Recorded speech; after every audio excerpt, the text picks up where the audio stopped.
So thank you all so much for joining us this morning. We hope that you're going to get to learn all about UBC engineering. And we have tons of students here to talk to you today, lots of guest speakers. You're going to get to learn so much about our programs today. So my name is Erin. My pronouns are she, her, and I am the Student Recruitment Officer at the UBC Vancouver campus. And I'd like to acknowledge the land that UBC has built its Vancouver campus on, which we work, learn, connect, and innovate, is the unceded, ancestral, and traditional territory of the Musqueam people.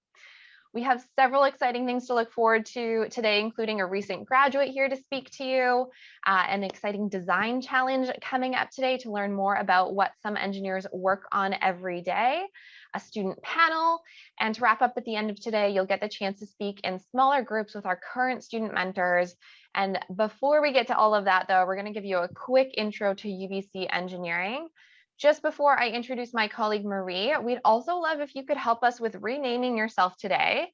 So because we have so many people in this session, we do want you to rename yourself to your first name, your pronouns, and if you could put what grade you are in. So if you are recently graduated grade 12 or on a gap year or anything like that, you can just put grade 12, and that'll just help us with sorting some of the rooms. And I'll put another reminder about that towards the end of this presentation. So I'm going to introduce my colleague here, Marie, who is going to start us off on our presentation.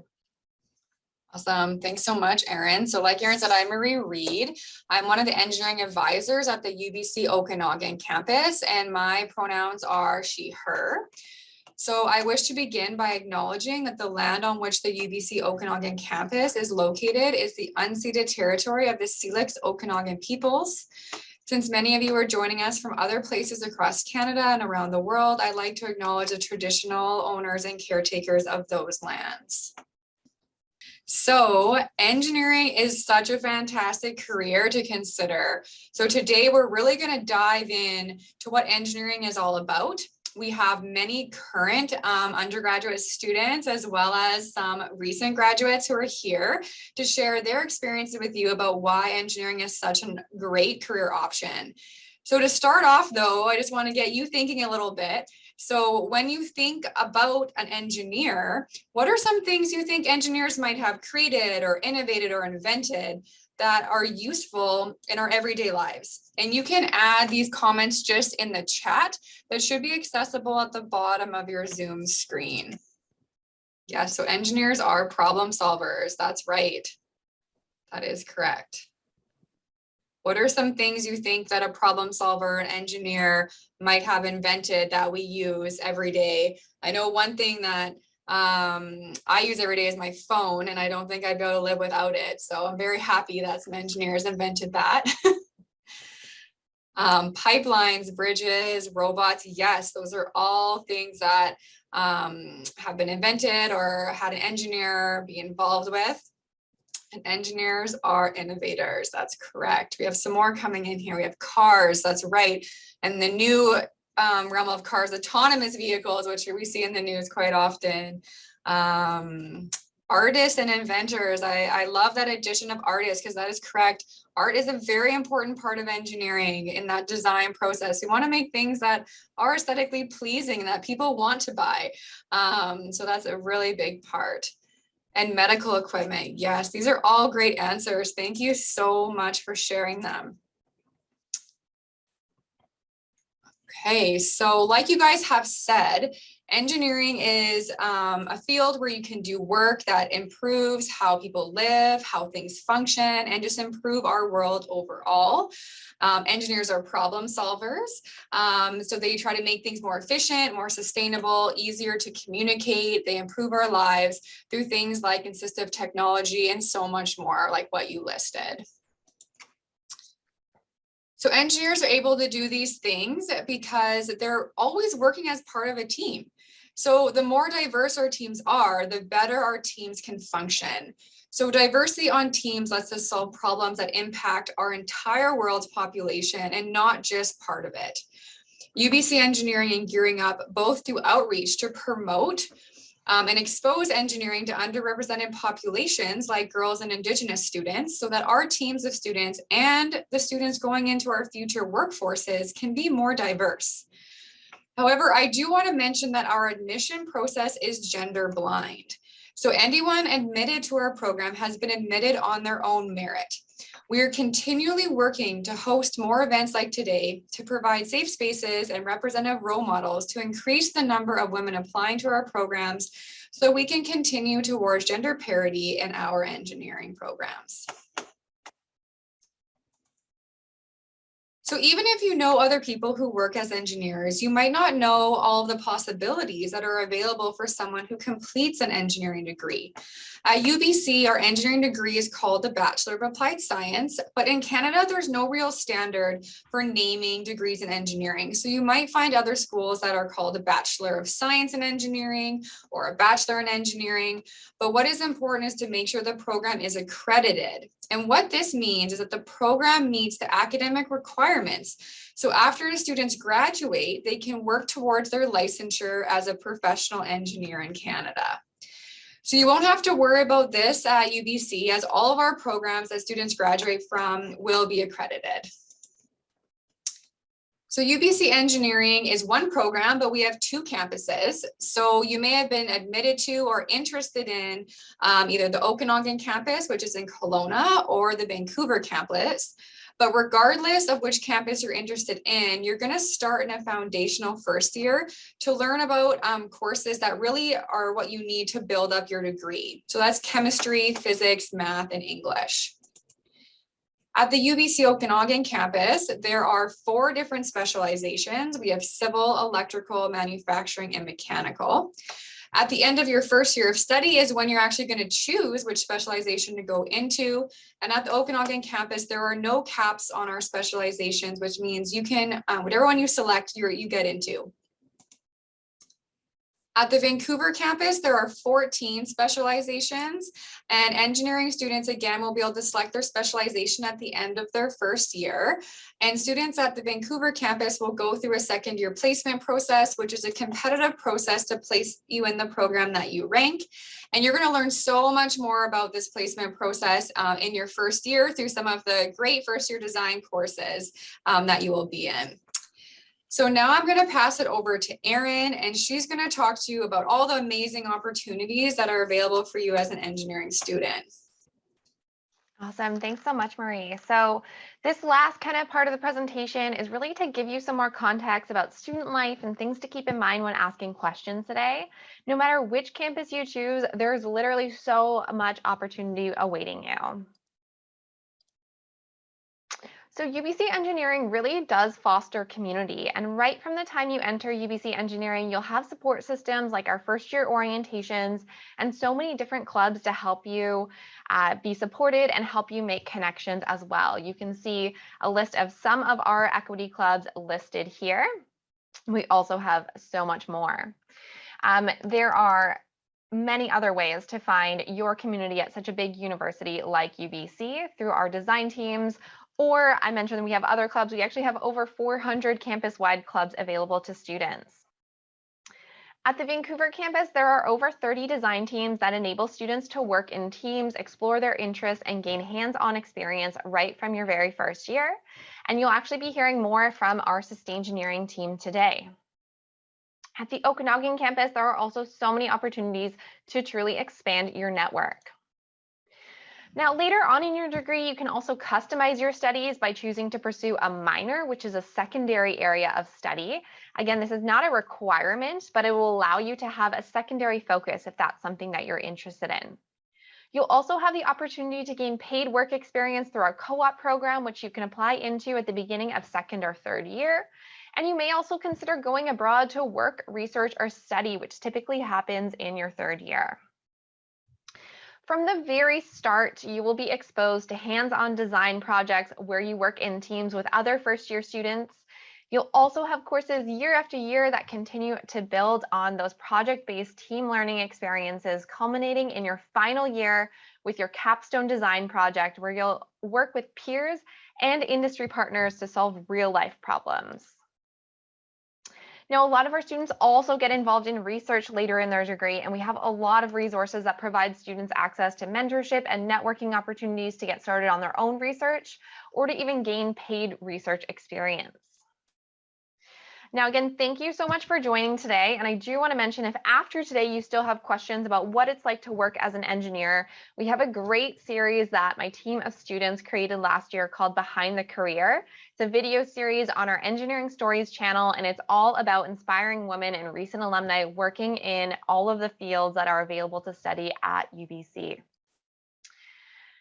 So feel free to get in contact with us after today. We'll also provide our emails later on, but you have Marie's email on here and my email as well. So if you have questions about the Okanagan campus, it's always best to get in touch with marie.reed@ubc.ca. And if you have questions about the Vancouver campus, it's always best to get in touch with me at erin.fair@ubc.ca. So I mentioned this at the beginning, but we do encourage students to rename yourself today so that we can just better identify everyone, especially when we're sorting you into some various breakout rooms today. So if you don't know how to do that, if you hover over either if you have your video on, if you hover over your video, or if you hover over your black box that has your name on it, in the top right-hand corner, you should see 3 dots. And you can click to rename yourself. You can also go into the participants tab, and on next, if you hover over your name, you can click on rename yourself there as well. And so we encourage you to name yourself using your first name, your pronouns, and what grade level you're in. So you can see I have my full name. That's just to better identify myself. But if I were one of you attending today, I would just put Erin, she, her, and put my grade level in there. Volunteers, if you are here already as well, please rename yourself as we've asked you to do so in the reminder emails leading up to today. So that's it for our presentation right now. We have lots more exciting people to talk to you today. So up next, I'd like to introduce Grace.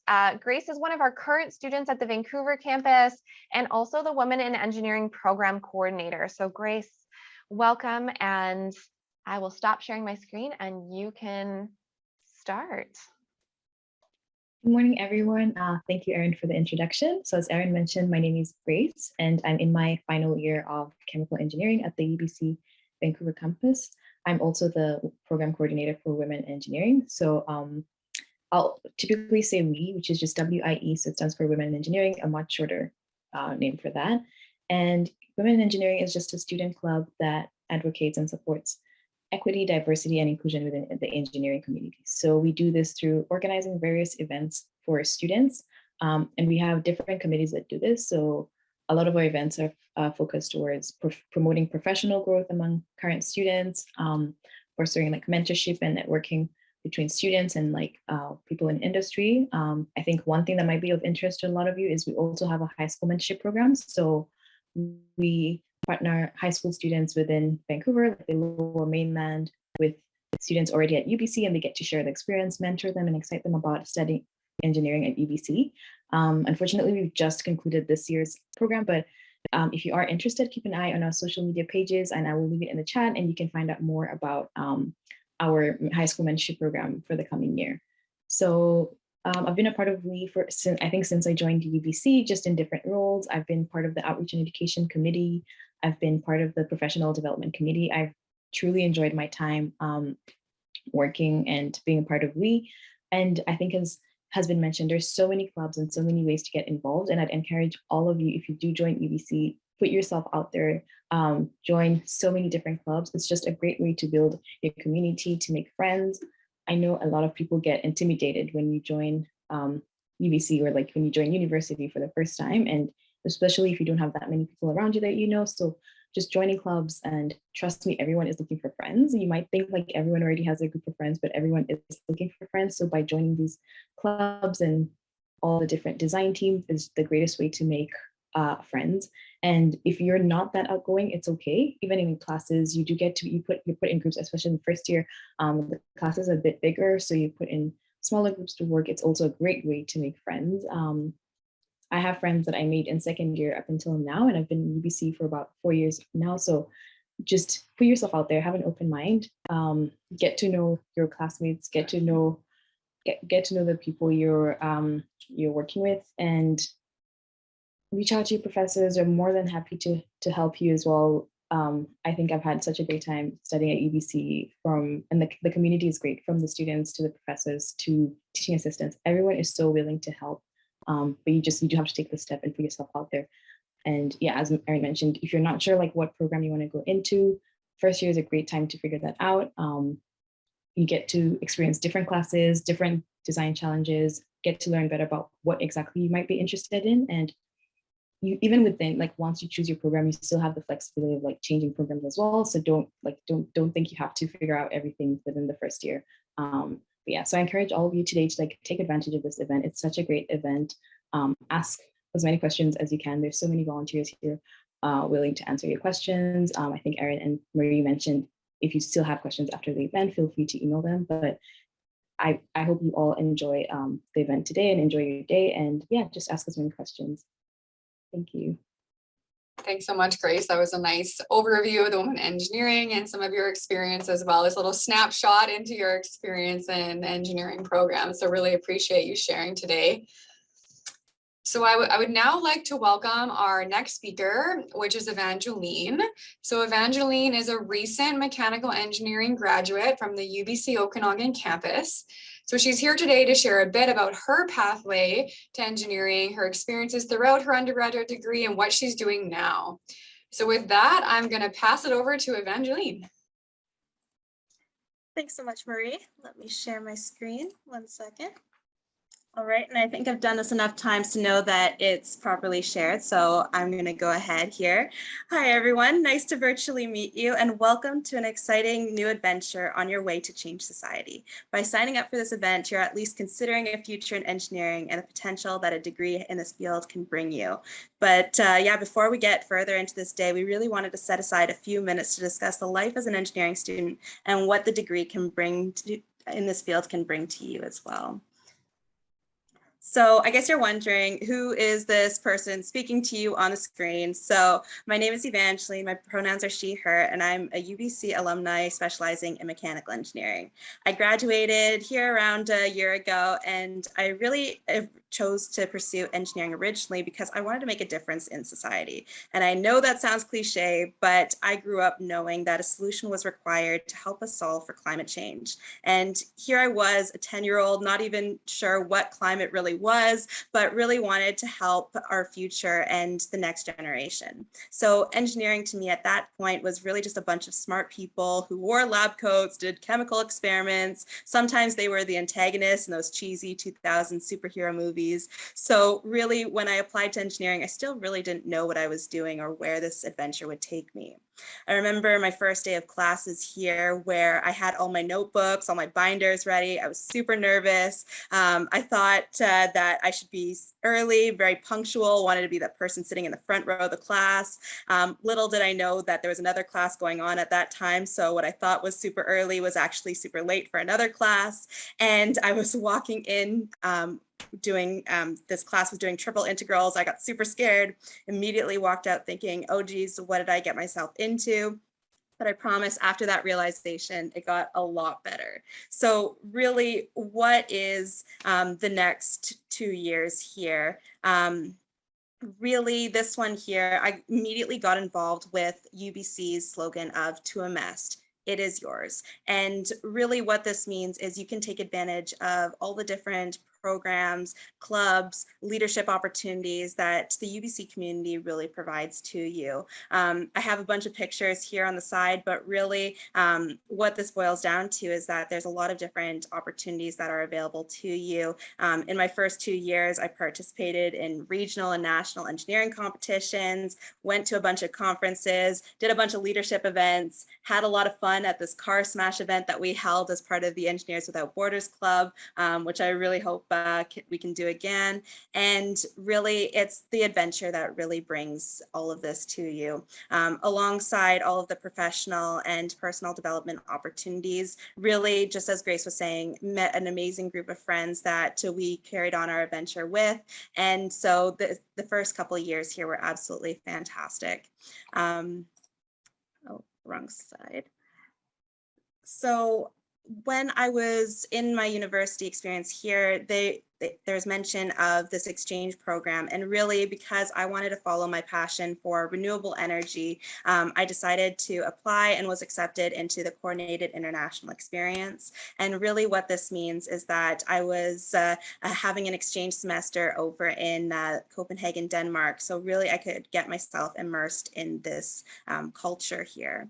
And now Denmark is really big on the UN Sustainable Development Goals and overall sustainable living overall. So really I got to be engaged in different design competitions where I won this comedically large check, which I really love. Really got to be involved with different individuals from international communities, got to design a district heating system for downtown Copenhagen, even got to drive a hydrogen car. So really was able to get some hands-on opportunities. And it was quite ironic as well, because I got to meet a lot of other UBC engineering students who got to take advantage of this opportunity, and we got to have that shared experience as well.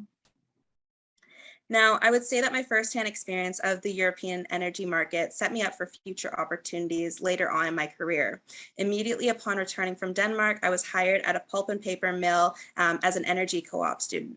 Now, when I moved to Denmark, I settled into the culture relatively quickly, but really I only got culture shock when I returned to Canada and moved to Prince George. And for us city folks on the call, good old PG is an 8-hour drive north of Vancouver. So during my entrance interview, I had to Google where this fantastical place was. In this role, I was able to apply energy management and conservation techniques to save the company a bunch of money with only small targeted improvements. For example, did you know that industrial facilities can lose over $500,000 a year in compressed air leaks that can be fixed with only tens of thousands of dollars worth of repair? A couple other projects included pump investigations, rate structure design, and mechanical inspections of equipment, including this steam drum here. So it's a very small space, and I learned very quickly that thankfully I was not claustrophobic. Between my time in PG and now, we all know the story. We had COVID, online classes, virtual graduation. So unfortunately, I don't have any pictures of me studying on a computer screen, which would have been super boring anyway. But after graduation, I got to join another organization in the forestry industry that I currently work with now. So Drax, and not the Guardians of the Galaxy character, is a full scope renewable energy company that manufactures wood pellets and utilizes them in power generation facilities, as well as distribute such energy to customers in the UK.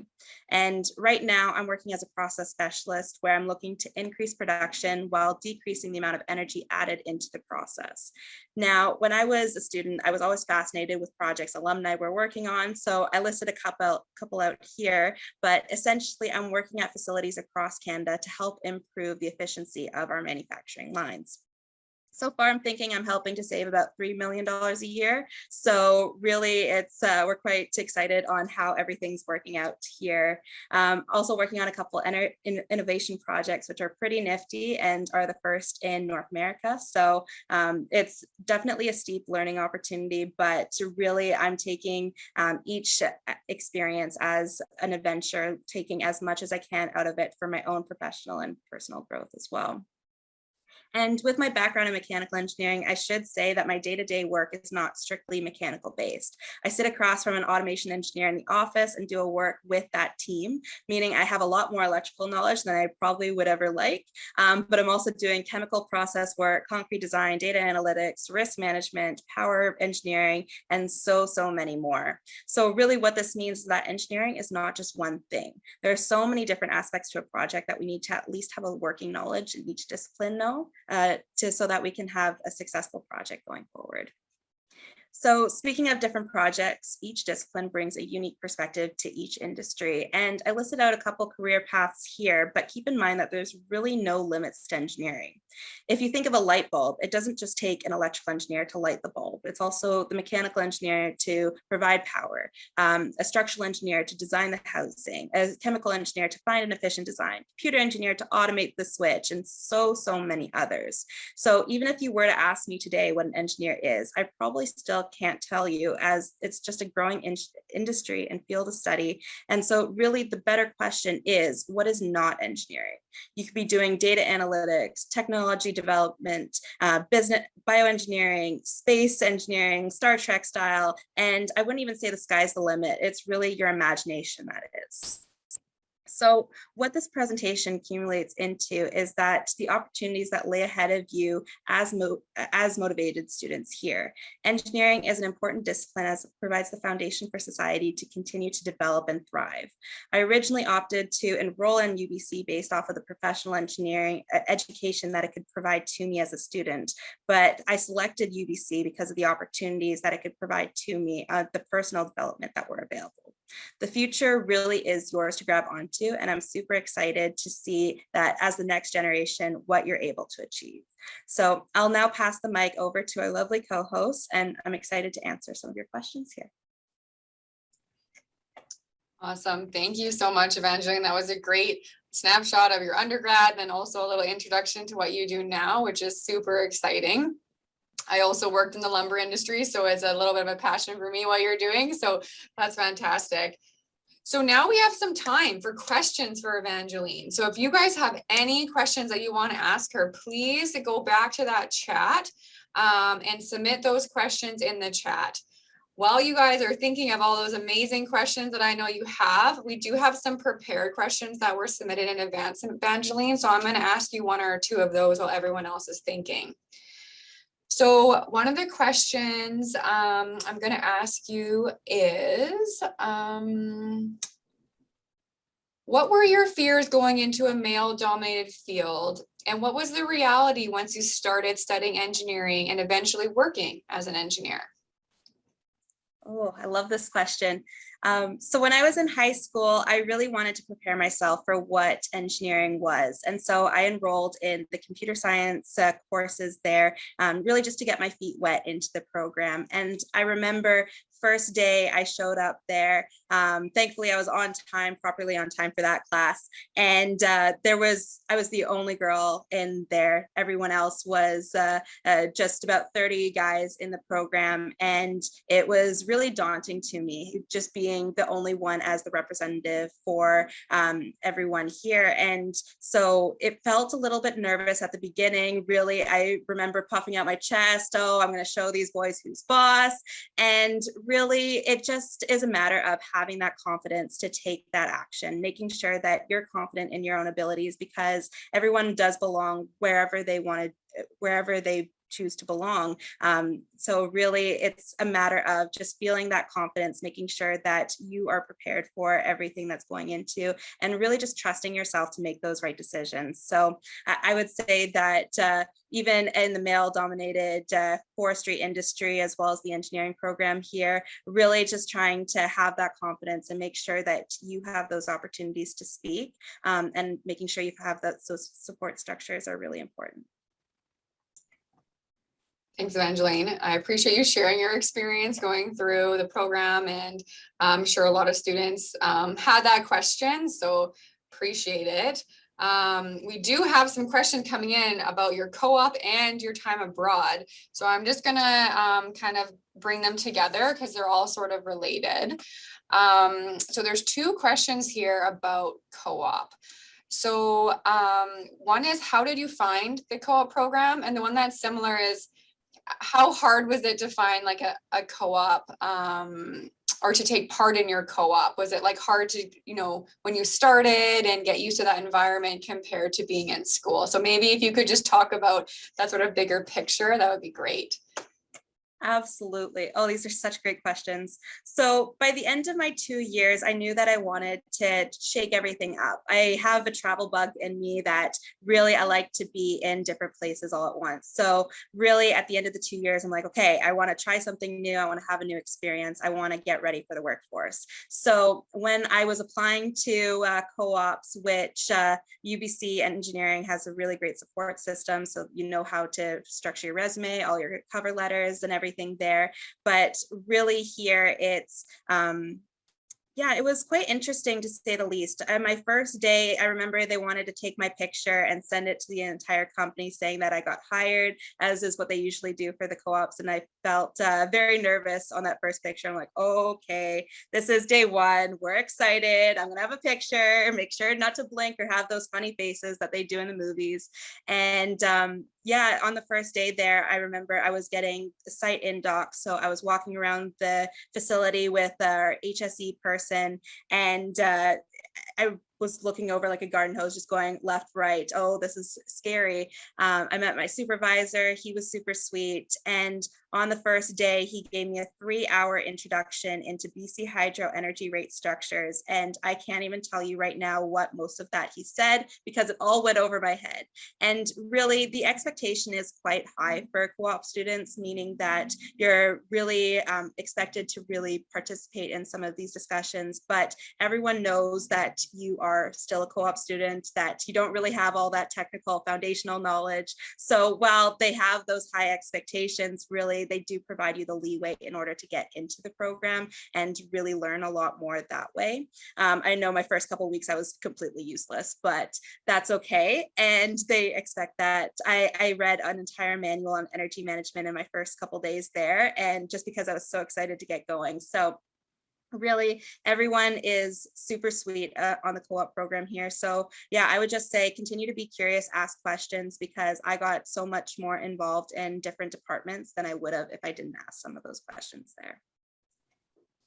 That's great, Evangeline. I think it's a really good way to get your feet wet for how it's like when you go and start your job after you graduate as well.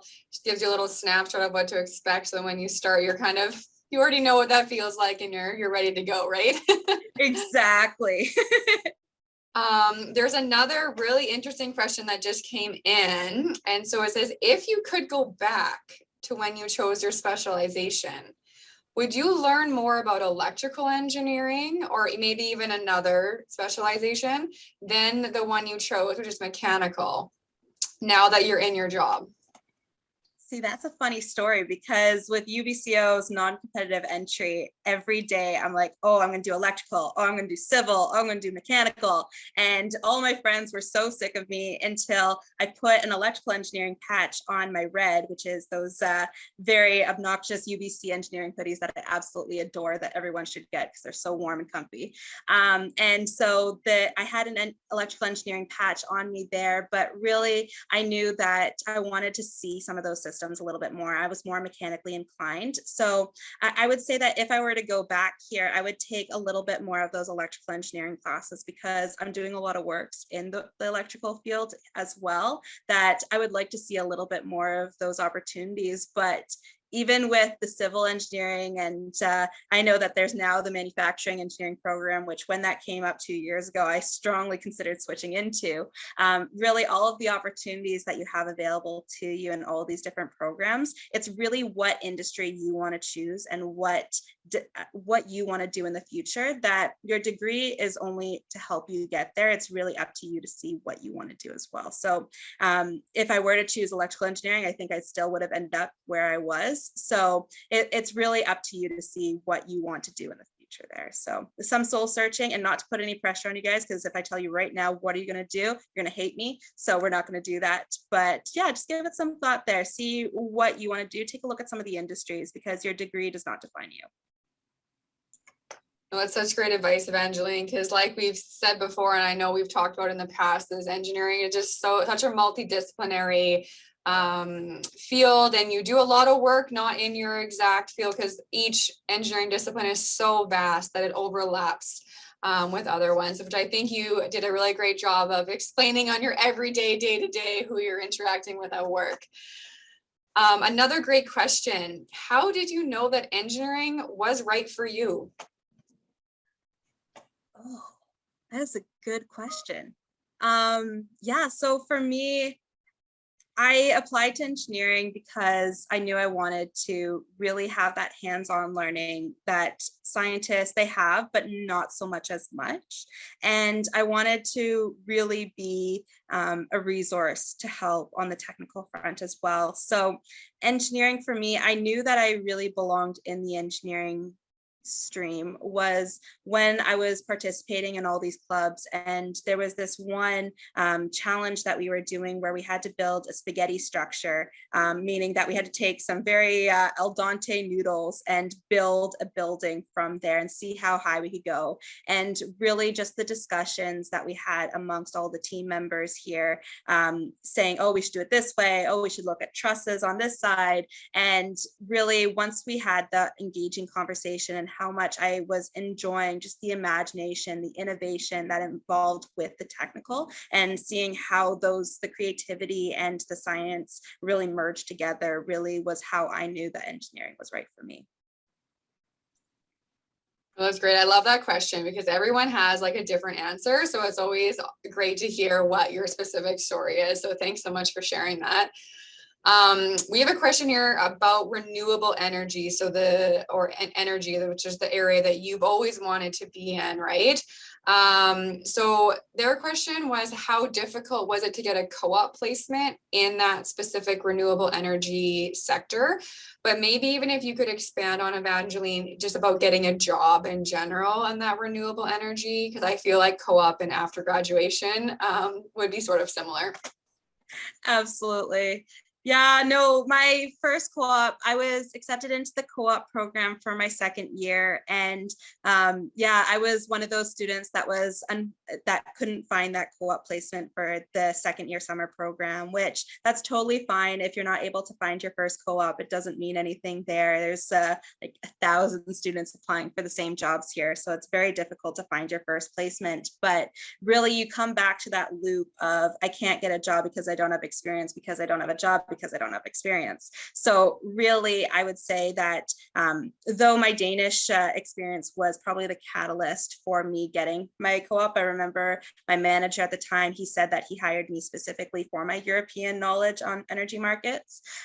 It's really just the engagement that you have and the passion that you have. So really, my recommendation for any job that you would like to see yourself getting into the future, get involved in some of these design teams, get some of that hands-on experience while you have that availability, while it's open for you, and start learning some of these foundational skills, because the co-op program, when employers are looking for co-ops, they really try and see who has some of those foundational skills, because it's really that's the hardest part to teach, is the passion, the foundational skill set. In order to thrive in this industry, they teach you all those skills as you go. So for me, for renewable energy, it was just the knowledge on how energy markets worked, how everything was really brought together to see that holistic picture. And then they taught me everything else on top of that. So I would say that the same thing applies for any job that you want here. And specifically for renewable energy here, just because yeah,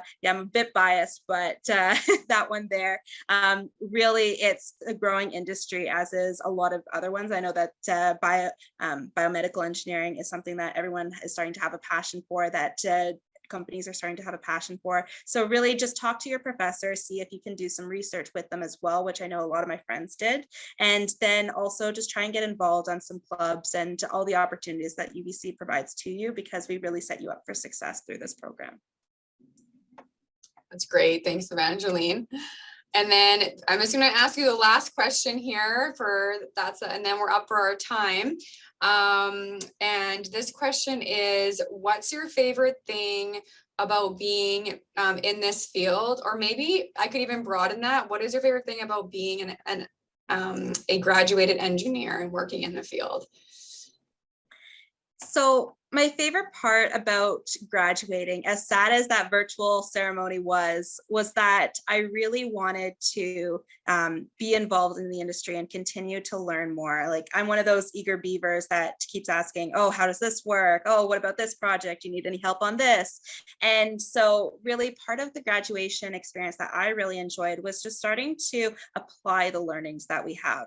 Because for me, gaining all the knowledge from school was absolutely fantastic, but really applying it to an industry that I enjoy is really where I find to be really enthusiastic about. So yeah, the best part about being the engineer here now is I just tell everyone, oh yeah, you're going to love your industry as soon as you get into it, because you really start to be a lot more creative with the foundational physics and math that you start to learn, as well as just the overall conceptual of getting involved, becoming a specialist, and really just starting to see where the future can take you here. So I hope that answers the question there that you're looking for, Marie, on just seeing what the future holds, because yeah, the sky's really the limit there.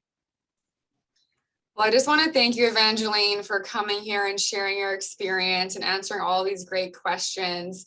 It's really great to hear about what you're doing now. And I know all of your advice that you gave and just the experience you shared is inspiring to everyone that's attending here today. So thank you so much for taking the time to be here today with us.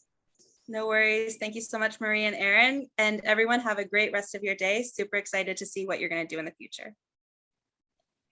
Awesome. Thank you so much for joining. We really appreciate it. And I learned so much about your experience. So thank you for sharing. Amazing. So we're going to get started into our design challenge. So the purpose of this design challenge is to give everyone here some hands-on experience into what engineers do, learn a little bit about sustainability, and start doing some of that problem solving that engineers do in school and then further on in industry and in the real world. Before we get right into the design challenge, we're going to start with introducing Sustaingineering. They are going to be helping us with the design challenge today. And they're also a design team that does sustainability, which fits in very well into our sustainability theme today. So I'll let them take it away now. My name is Evelyn, and I'm the technical lead of the education team on Sustaingineering. Sustaingineering is a UBC design team that is comprised of numerous sub-teams that kind of have different focuses. And we are all from different faculties, and we are designing sustainable solutions for communities. And our team aims to educate youth on sustainability and engineering by creating interactive lesson plans that account for two renewable resources, wind energy and solar energy. Jacqueline's going to take it away and talk a little bit about the solar car project, and then Melissa after that will talk about the wind turbine. Hi everyone, I'm Jacqueline. So I am the project manager for the wind turbine project. And so a quick rundown of what we've done is, so basically we have designed a solar car that is sort of like a toy version. And there we go, there's the picture. That's the first rendition of what we designed. And we have implemented a sort of activity with grade school kids that they come in. We did it last year virtually, obviously, but they come in and they learn about sustainability and they learn about all the different components of the car. And at the very end of our program, they are able to build their own car, see how it works, and it's run off of solar energy. And it was a super fun activity we did last year. We held it on Discord. And this year we are planning on launching the same activity in person in September, which is super exciting. Thank you so much. Sorry about that. So in conjunction with the solar car project, we also designed a new wind turbine educational series of modules. And the big goal of the project is for students to be able to design their own miniature prototype of a wind turbine, which is modeled after our mechanical team's wind turbine that they're going to be making and using out in the real world. The CAD file for that is shown on the left side of the screen, and then our smaller prototype is shown on the right side of the screen. And we're really excited to be able to engage with students and show them how to put it together and show the applications of sustainability, as well as teach them about the importance of wind turbines and how powerful they are as one means of sustainable energy. So that's a little bit from Sustaingineering and what their education team has been up to. It's just one of their many sub-teams. There's other projects that they've been up to as well. And they'll be helping us with this challenge today, so you'll hear from them later on in breakout rooms as well. But now let's get into our design challenge and what we'll be talking about today. So we're going to be talking about sustainable cities, and you might be wondering, what is a sustainable city? Why do we care? Why is it important? The United Nations has 17 sustainability development goals that they set in 2015 to guide the next 15 years of sustainable development. And one of these is sustainable cities. And this is because for the first time ever, the majority of the population is living in urban areas rather than rural areas. So there's now more people in cities rather than smaller towns, the countryside, like farther rural areas, etc. And so we need to learn how to develop cities in a way that can support this higher number of people in a way that is sustainable. So we need to figure out what sustainability actually is. In engineering, we refer to sustainability as the intersection of environmental sustainability, social sustainability, and economic sustainability. So environmental sustainability is what you think of when you think of sustainability. It is protecting the natural ecosystems. It is thinking about our carbon emissions. It is trying to lower our greenhouse gas emissions, thinking about climate change. That's what our environmental sustainability is.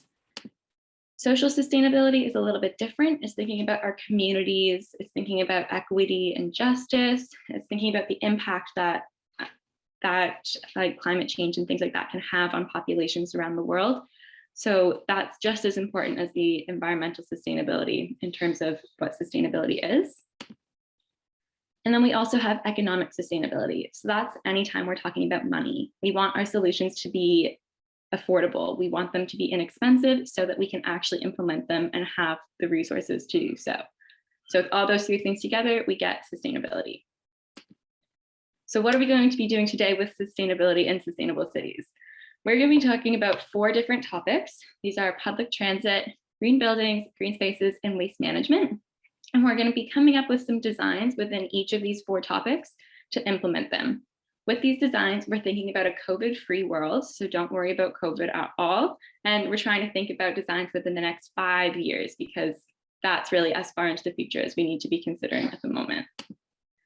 So let's give a quick background into these 4 topics. Public transit. If anyone wants, they can put in the chat of what public transit they use and where they're from. I know all different cities around the world have different public transit systems. I'm from Toronto. I'm used to the subway system we have there. Very different from the public transit that's in Vancouver that I use at UBC Vancouver. But public transit refers to like city-run means of getting around the city. So in Vancouver, we have our buses, we have our SkyTrain, which is the rapid train system, and we have the C-Bus. And these can be used to lower congestion and traffic. They can have some faster commutes, and it can be very convenient, and it can also lower greenhouse gas emissions since there's less cars on the road. So that's a quick overview into what public transit is. Next, we have green buildings. Green buildings, you might think, when I say the word green buildings, you might just think about green roofs or trees in a building or plants in a building. And that's partly what it could be, but there's a lot more to that. So a green building is when during the design, the construction, and the operation of a building, we're trying to lower as much as possible, the negative impacts that these things could have and create as many positive impacts for the climate, for the natural environment, for the communities using these buildings, etc. So we're considering the water usage and the energy usage and the materials that are being used to create this building. And we're considering the whole life cycle of it. The building on the screen is the Center for Interactive Research on Sustainability. It's a building at UBC Vancouver. It's where I have my stats lecture 3 times a week. And it is a super cool green building that uses the rainwater it collects in bathrooms for your toilet water, for hand washing, and all those things. That's a really good example of a green building. We then have green space. Green spaces are referred to as the lungs of the city. They're super wonderful for social sustainability as they promote recreational spaces for improving physical health and mental health as well. They can improve the biodiversity of the city. They can reduce the heat island effects, and they can reduce carbon emissions since a lot of plants will sequester carbon, which is super exciting. The photo here is one of the beaches that we have in Vancouver. Also in Vancouver, there is a park, like a huge forest right next door to campus, which is a super good example of a green space in a city. And at the Okanagan campus as well, there's loads of green spaces there for everyone to enjoy. So green spaces do a lot for the sustainability of a city. And our final topic is waste management. So cities, as you can imagine, since there's so many people, they produce a lot of waste. And we're always wondering, what are we going to do with it? Where does it go? How can we lower this number? So sustainable waste management is thinking about the waste we produce as a way that as waste as a product, then that can be reused. We don't want it to be thrown out into landfills. We want it to be reused back into the cycle of things or not reach the landfill ever at all. So in elementary school, we learned about the 3 R's most likely of reducing, reusing, recycling. That is basically what sustainable waste management is. So that's another big sustainability problem in cities. Vancouver has set its greenest action plan for 2020, and we can see in some of the examples of what it's actually succeeded in doing, a lot of those things are related to the 4 topics we just discussed. So they're doing more sustainable modes of transport with more people using public transit. They're decreasing in water use in buildings. They have a decrease in waste reaching landfills. So those are all things that they're doing to make it a more sustainable city. So now what are we going to be doing today with all this information? We're going to be using the UBC Engineering Design Framework that you can see on the screen right now. We learned this in our first year of engineering, and it guides all design that we do in engineering. So we're going to be focusing on stages 1 to 3 of studying and clarifying our problem, generating potential solutions, and identifying the most promising solution. This is what you're going to be doing in your breakout rooms. The first phase of this design challenge, you're going to enter a breakout room where you're going to be in a breakout room with 1 topic. So everyone in your room is going to be discussing the topic of public transit or green city, green spaces or green buildings or waste management. And in this breakout room, you're going to discuss this topic and try to clarify your problem and start generating some solutions to the problems that you identify. How you can use these solutions you identify to potentially make your city more sustainable. So that's what's going to be happening in the first breakout room. In the second breakout room, we're going to do a second round of breakout rooms, and all the rooms that were on the same topic. So say rooms 1 to 4, we're all talking about public transit. Rooms 1 to 4 are going to be combined into 1 breakout room, and they're all going to talk about public transit together. And in this breakout room, you're going to discuss all the potential solutions that you generated in your first round of breakout rooms. And you're going to start iterating them and reworking them to identify your most promising solutions. So by the end of this breakout room, you should combine all of these ideas into 1 idea that is the most promising or the best solution to the problems that you identified right at the beginning. And this breakout room is going to be facilitated by our Sustained Engineering members that we were introduced to at the beginning. At the end of all of this, we're going to have 4 ideas from each of the 4 topics that we have, and we're all going to come back into the main room and share these 4 ideas that we've come up with, and we'll have a super sustainable city by combining all of these ideas together. And so that's what's going to be happening in our breakout rooms. Some criteria that's important to keep in mind.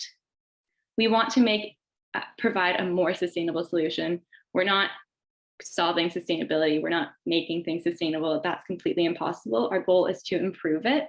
This is what engineers are always doing. We're trying to make things better, but we can't 100% fix the problem completely.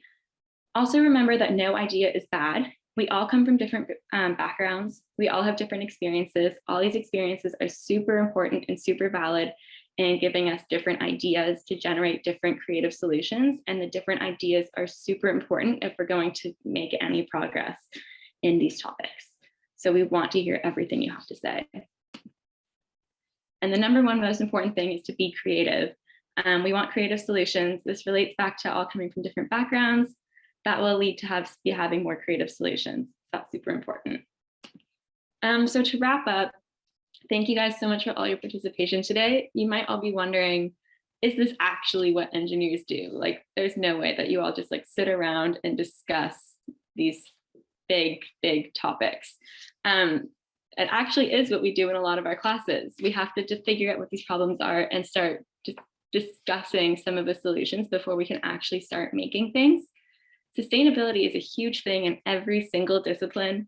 of engineering. It's not just in environmental engineering, it's in mechanical engineering, electrical engineering, biomedical engineering. So for example, I'm in environmental engineering, but last week I had a lecture on mechanical engineering, and it was all about how to filter out pollutants from car exhaust. And so that again relates to sustainability, and that's a very mechanical engineering thing. So this is something that if you do come into engineering, you will be discussing it in probably the majority of your classes throughout your studies, and also as you work in the workforce after you graduate. So this is just a little introduction into what we do, and really thank you all for all of your participation today. And that concludes our design challenge today. Awesome. Thank you so much to Megan for creating and leading this challenge. I really appreciate that. And thank you so much to our Sustaingineering team today that was here to help guide the bigger sessions and present about what your team is working on. That was super interesting to get to hear about today. So thank you for that. So I am going to invite Katrina and Shaylin to turn on their cameras now. They are going to be part of the student panel that we are going to move directly into. All right, so welcome Katrina and Shaylin. Thank you so much for being a part of the panel. Shaylin, I know you're in the design challenge, so I hope you enjoyed getting to speak to some students about that. And now they're going to get to learn a little bit about you and your student lives at both campuses.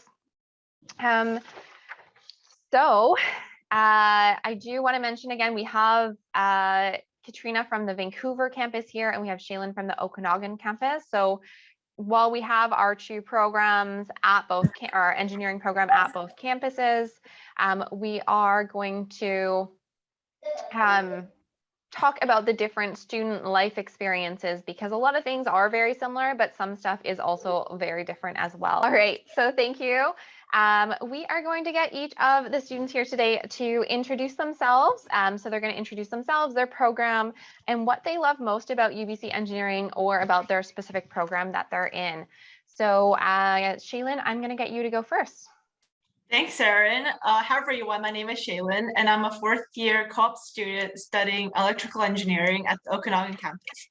And what I love about UBC Engineering is the variety of outside of coursework opportunities that we get. So, for example, there's so many design clubs that you could join in and outside of engineering. There's co-op, there's international opportunities, and as well as research with the help of a professor, of course. And there's also a lot of ways to get involved and volunteer in the School of Engineering, like this event right now. I love doing a lot of outreach along with Marie, so that is one of my favorite things about this program. And also, I really love how the school is advocating a lot more for diversity, and we really welcome every student with open arms here. Awesome. Thank you so much for sharing. And Katrina, I'll get you to introduce yourself next. Hi, everyone. My name is Katrina, and I am a first-year pre-biomedical engineering student here at UBC Vancouver. So I am in pre-biomedical engineering, meaning I take the same set of first-year courses as the normal general first year, but in second term, I am able to take 2 design courses that allow me to look a little bit more into biomedical engineering, which is what I'm hoping to specialize in second year. So that is one thing I really love about UBC Engineering, is the flexibility of the courses that we're able to take and the ways that UBC actually allows us to look into every single type of engineering before we're actually required to specialize in second year. Awesome. Thank you so much, both. So I am going to get started with some of the questions that our attendees submitted in advance. If you have other questions that you would like to ask today, please feel free to use the chat to ask our 2 student panelists, and you'll be able to put that into the chat, and we will get to those once they start popping up. So for the first question I have for Shaylin, can you let me know a little bit more about what passions do you have? What passions did you have in high school? What passions do you have now that kind of led you to choose engineering as your degree? Yeah, for sure. So my interest in engineering started from a very young age. It was grade 3. I remember the day and how it came to be. It was when I started to ask a lot of questions that my couldn't answer, like how do airplanes fly, or where does electricity come from, or how is it possible to call someone from across the world from just a click of a button. And to me, I looked up to engineer as magicians, as cheesy as that sounds, and I really wanted to create that magic. I knew I wanted to work in a profession that contributes to making a better tomorrow and work in an industry that promotes challenge and creative problem solving. I love breaking biases, so being a female student in engineering is so powerful, and I really want to inspire that next generation to do the same. Awesome, thank you. So Katrina, what were some of the fears that you maybe had going into a male-dominated field like engineering, and what was the reality once you started studying here? I think coming into a male-dominated field, I was very scared of being the only girl in one of my classes. And the reality is, in my first year, it's a very big mix of both male and female. And the professors do a great job in our groups to make sure that you aren't only the one female in your group. So in our AppSci 100 design teams, usually you have a group of 5 to 7 students, and they always ensure that there's 2 or 3 female students so that you don't feel afraid to share your ideas. But even if you are in a group of all males, like I am in some of my biomed classes, everyone is so welcoming. So there's no reason to feel afraid that your ideas are maybe going to be not shared as easily with them. It's a very welcoming environment. So I really was very shocked about how easy my fears were kind of subsided right away in classes. Wonderful, thank you. And we also have groups like Women in Engineering. So Grace was here earlier today just sharing a little bit about what the Women in Engineering Club is. So you can find out more about that as well. So there's definitely lots of support available to you as well. All right, Shaylin, switching back to you, what are some of the best hands-on experiences you've had at as an engineering student at UBCO so far? Yeah, so most of my hands-on experience on campus has been in my lab part of my courses, which is essentially a hands-on practical exposure to what's relevant to our coursework and to support our learning. So even with COVID last year, one of my professors sent us a lab kit to do, and I have like a Tiva board that, oh, you can't see it. Okay. Oh no. Oh, here it is. Beauty grew. Okay. Yeah. It's like a little Tiva board that he sent out. So we were able to play with it and code to kind of have this buzzer here on this breadboard that I had. It was like playing and buzzing to the tune of Happy Birthday. And that achievement of hearing that was really fun and fulfilling for me. So even COVID aside, profs always make learning experience for every student and have them feel fulfilled and really feel like they're part of the course, even though it was online last year. But aside from that, my other hands-on experiences is in my current work term here in Nutrien. So I've been on co-op for 10 months now, and I've been working with the mine electrical team here and taking on some really cool projects and learning so much about the heavy industry that you normally wouldn't come across on campus. Awesome, thank you. So back to Katrina, this one is getting a little bit away from academics per se, but there was some questions that came in that are, what are some of the ways engineering students spend their time on campus? So what sort of like clubs or activities do they get involved in? Maybe if you can speak, if you know anything about research opportunities or anything along those lines. So for me as a first year, I have decided to join a work learn. So that is a way that for any engineering student or even other students at the UBC campus can join a work program that allows you to work part-time during your school year. So for me, that has been an excellent way to spend my time outside of class. Additionally, you can do research through the undergraduate research program. They have a program that you can pair up with different researchers, and then at the end, you present your research in a giant conference, which happened last weekend. I also love to do recreation, so I love going to the gym with my friends in the morning before classes. There's also so many different clubs you can join, like Women in Engineering. There's tons of design teams that you can also join to spend your time in that allows you to apply a lot of your in-class knowledge to actually hands-on experiences. So there's a whole array of different experiences based on what you actually want to have added to your engineering experience. Awesome, thank you. And I'm going to plug this for Katrina, but if you want to see more about what she's done on campus, like on weekends or things like that, she is one of our Engineering Stories channel bloggers this year. So she actually has several videos. If you check out on YouTube and look at Engineering Stories, we also have other, we have TikTok as well. If that's your thing, you can see some fun videos about kind of life on campus as well. So don't forget about Engineering Stories and check that out. Unfortunately, we only do have that for the Vancouver campus, but it'll give you a good sense of kind of what life is like as a student. So I do have some questions coming in, and Shaylin, if you can remember all the way back to high school, I will give you the question that Kay asked. So what did you do in high school to explore engineering? I think you kind of talked about this a little bit in your introduction of kind of what started you thinking about engineering when you were younger. But what did you do to actually explore engineering, or maybe what did you do to decide that UBC was going to be the right school for you as well?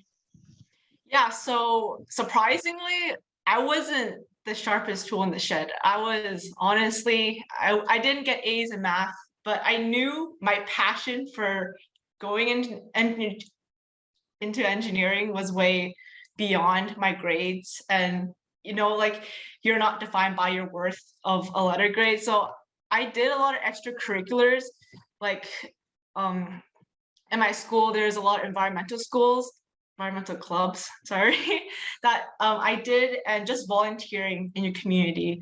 I did competitive swimming for a lot of my years, and I did cadets, which wasn't really engineering related, but at UBC, they look for well-rounded students. You know, they don't look at grades, they look at who you are as a character and see if you're willing to learn and have a good personality. So that is one thing I really love about the application process. And my advice for students who are wanting to go to UBC is to just be involved as much as you can. Like, have a taste of what and everything you get exposed to, join as many clubs, and, you know, even if you don't like something, at least you know, and it'll lead you to the right direction, and eventually you'll know what you want to major in, and that's also a big decision you'll come across in your first year.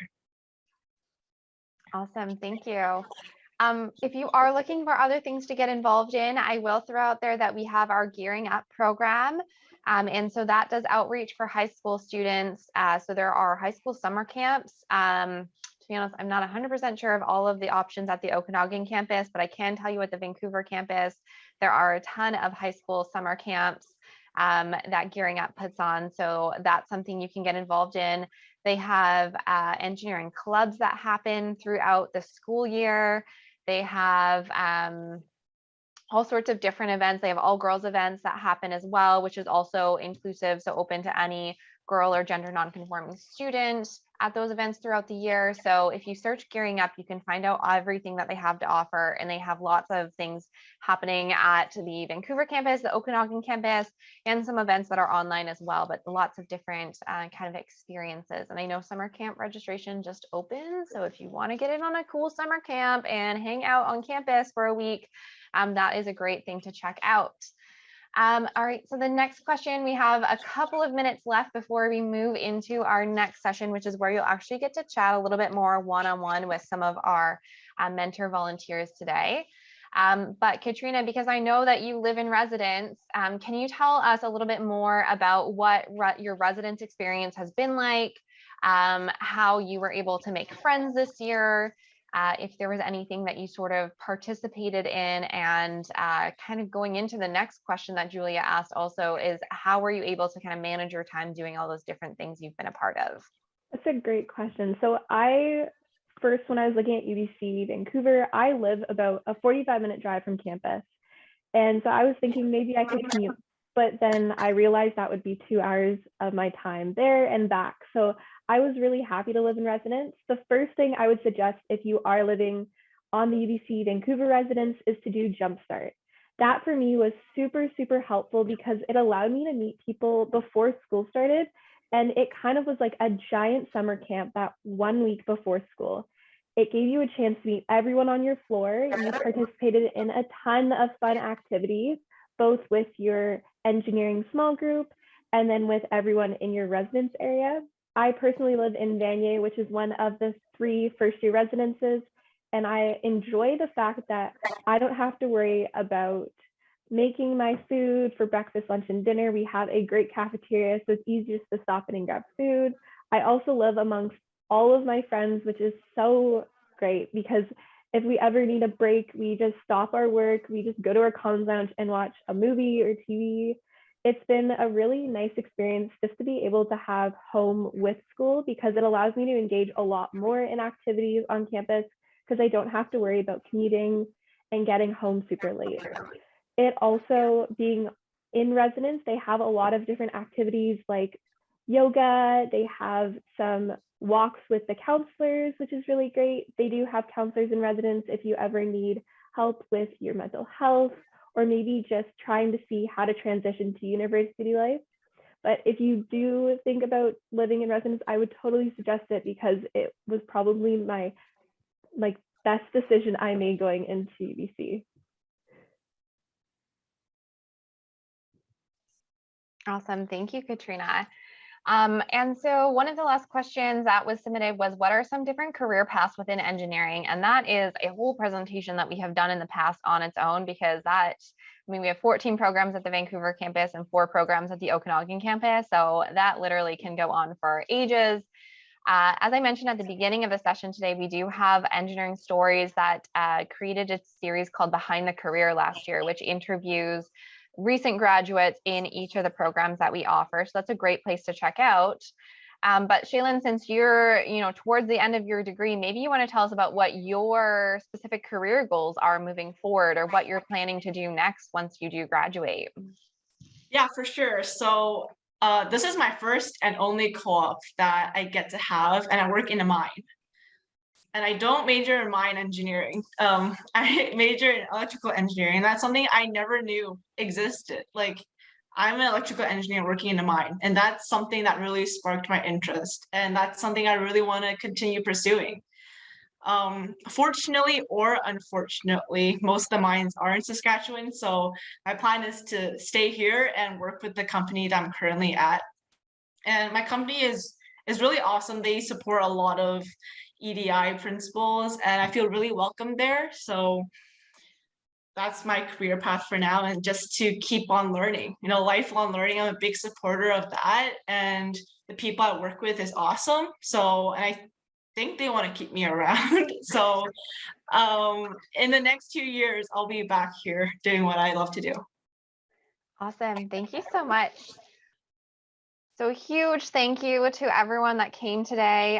This is kind of the end of our session now. So we do hope that all of our attendees were able to learn a little bit more about engineering, about the student experience, about everything to do with what your life could be like if you come to UBC Engineering at either the Okanagan or Vancouver campus. So huge thank you to all of our volunteers today. We could not have put this event on without you. You're a huge help. Big thank you to my student staff here today, Kenna and Megan, who was on before, and our panelists, Shaylin and Katrina, and all of our volunteers that helped with the design challenge and our networking mentor room. So thank you all so much for joining today. And of course, to my colleague, Marie Reed, for being here for the day and helping me out. Hope you all enjoyed today, and thank you so much for attending. I know we had attendees from all over BC, all over Canada, and around the world as well. So that was really great to see. So thank you, everyone.